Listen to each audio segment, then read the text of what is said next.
Hallo Handbook Germany Community. Im Sommer 2020 haben uns Bilder und Videos erreicht, die Polizeigewalt zeigen. Erinnern wir uns an den Jugendlichen aus Hamburg. Er war gerade einmal 15 Jahre alt. Mehrere Polizistinnen und Polizisten gingen mit Gewalt gegen ihn vor. Später wurde er auf dem Boden fixiert. Er schlug zwar um sich, war aber nicht bewaffnet und offensichtlich verwirrt. Eine Person, die diese Szene filmte, wurde von einer Polizistin aufgefordert, mit dem Filmen aufzuhören. Sie filmte aber weiter. Wer ist hier im Recht? Darf man Polizeigewalt filmen? Darüber sprechen wir mit Dr. Ulf Burmeier. Er ist promovierter Rechtswissenschaftler und Vorsitzender des Vereins Gesellschaft für Freiheitsrechte, der Grund- und Menschenrechte verteidigt. Herr Burmeier, zunächst ganz allgemein. Darf ich Polizeieinsätze filmen?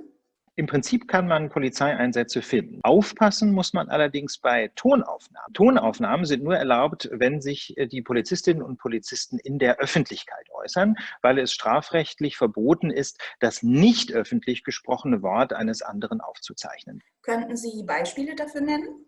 Also die Frage ist, ob da zufällig Menschen vorbeikommen und zuhören können, ja, wie das zum Beispiel auf der Straße oder auf dem Bürgersteig normalerweise der Fall ist, oder ob sich das zum Beispiel in geschlossenen Räumen in einer Wohnung abspielt. Das heißt, in einer Wohnung würde ich im Zweifel immer ohne Ton filmen. Auf dem Bürgersteig, auf der Straße kann man aber den Ton auch aufzeichnen.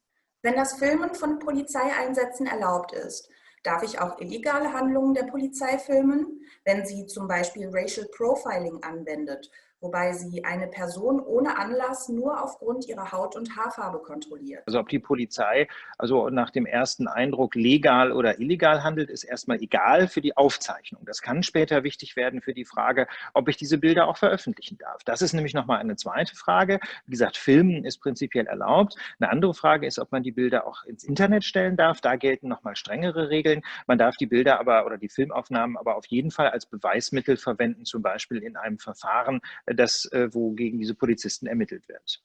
Worauf sollte ich achten, wenn ich Bilder und Videos ins Internet stellen möchte? Der Normalfall muss sein, dass man keine Filmaufnahmen, wo Menschen erkennbar sind, einfach so ins Internet stellt. Man ist immer auf der sicheren Seite, wenn man die Menschen unkenntlich macht. Es sei denn, man hat gerade ein spezifisches Interesse daran, dass man diese Menschen zum Beispiel noch ermitteln möchte. Wie gesagt, wenn einzelne Beamtinnen sich rechtswidrig verhalten und bislang unklar ist, um wen es sich handelt, dann kann es im Einzelfall auch mal gerechtfertigt sein, diese Bilder unverpixelt zu zeigen. Halten wir nochmal fest. Ich darf Polizeieinsätze filmen, also kann mir die Polizei nicht verbieten zu filmen. Darf sie mir denn mein Handy oder meine Kamera wegnehmen? Also wenn die Polizei das Handy beschlagnahmt in so einer solchen Situation, dann ist das mutmaßlich rechtswidrig. Man sollte aber natürlich sich nicht gewaltsam gegen polizeiliche Aktionen wehren, sondern man sollte dann später rechtlich dagegen vorgehen, zum Beispiel vor den Verwaltungsgerichten.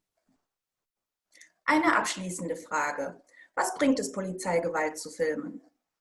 Ganz einfach. Die Polizei nimmt eine wichtige Aufgabe in einem Rechtsstaat wahr, aber sie hat eben auch das staatliche Gewaltmonopol. Das heißt, sie kann gegen Menschen Gewalt anwenden, aber im Gegenzug muss sie sich eben auch sehr genau auf die Finger schauen lassen, ob diese Gewaltanwendung tatsächlich rechtmäßig ist. Und die Polizei tritt normalerweise ja immer in Gruppen auf. Das heißt, dann gibt es immer Zeuginnen und Zeugen, die die Sicht der Polizei darstellen. Und das Filmen durch Bürgerinnen und Bürger kann hier quasi so ein bisschen Waffengleichheit herstellen, damit diejenigen bei der Polizei auch identifiziert werden können und dann nachgeschult werden können, die sich eben doch mal rechtswidrig verhalten.